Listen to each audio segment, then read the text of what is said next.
Hi friends, ಹೇಗಿದ್ದೀರಾ? ಚೆನ್ನಾಗಿದ್ದೀರಾ?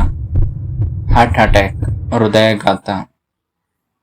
ನಮ್ಮ ಹೃದಯವು ದಿನಕ್ಕೆ ಪ್ರತಿಶತ 1,50,000 ಬಡಿದುಕೊಳ್ಳುತ್ತದೆ ಮತ್ತು 7,600 ಲೀಟರ್ಸ್ ಆಫ್ ಬ್ಲಡ್ನ ಇದು ಸಂಚಾರ ಮಾಡೋದಕ್ಕೆ ಹೆಲ್ಪ್ ಮಾಡ್ತಾ ಹೋಗುತ್ತೆ.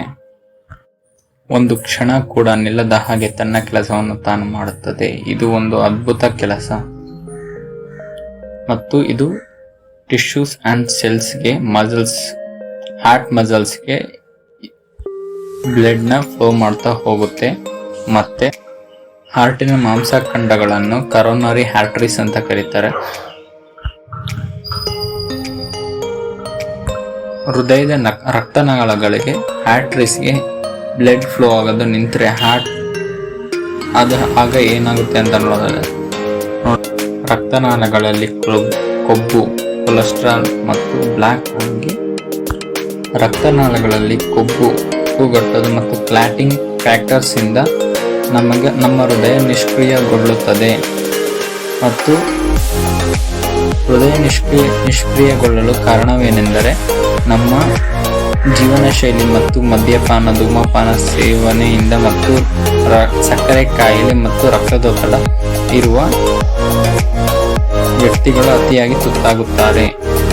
ಮತ್ತು ಜೀನ್ಸ್ ಪ್ರಭಾವದಿಂದ ಹೀಗೂ ಉಂಟಾಗಬಹುದು. ಮತ್ತು ನಮ್ಮ ಬ್ಲಡ್ ಥಿನ್ ಆಗಲು, ತೆಳುವಾಗಲು ಇತರ ಡ್ರಗ್ಸ್ಗಳನ್ನು ಕೊಡಲಾಗುತ್ತದೆ. ತೀವ್ರತರವಾದ ಸರ್ಜರಿಗಳನ್ನು ತೆಗೆದುಕೊಳ್ಳಲಾಗುತ್ತದೆ. ಅವು ಯಾವುವು ಎಂದರೆ ಆಂಜಿಯೋಪ್ಲಾಸ್ಟಿ ಮತ್ತು ಬೈಪಾಸ್ ಸರ್ಜರಿ.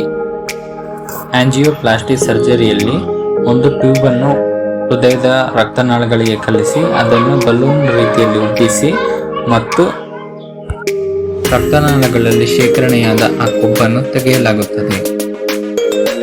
ಬೈಪಾಸ್ ಸರ್ಜರಿ ಅಂದರೆ ದ ಓಪನ್ ಹಾರ್ಟ್ ಸರ್ಜರಿ ಅಂತಲೂ ಕರೀತಾರೆ. ಮತ್ತು ಇತರ ಭಾಗಗಳಲ್ಲಿರುವ ರಕ್ತನಾಳಗಳನ್ನು ತೆಗೆದುಕೊಂಡು ಹಾರ್ಟ್ಗೆ ಬೈಪಾಸ್ ಸರ್ಜರಿ ಮೂಲಕ ಜೋಡಿಸುವುದನ್ನು ಬೈಪಾಸ್ ಸರ್ಜರಿ ಅಂತ ಕರೆಯಲಾಗುತ್ತದೆ.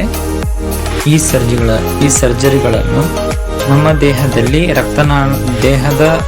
ಹೃದಯದ ರಕ್ತನಾಳಗಳಲ್ಲಿ ಕೊಬ್ಬು ಅತಿಯಾಗಿ ಶೇಖರಣೆಯಾಗುವುದರಿಂದ ಹೃದಯಕ್ಕೆ ರಕ್ತದ ಚಲನೆಯು ಸ್ಥಗಿತವಾಗುವ ಸಂಭವವಿದ್ದರೆ ಈ ಸರ್ಜರಿಯನ್ನು ಮಾಡಲಾಗುತ್ತದೆ.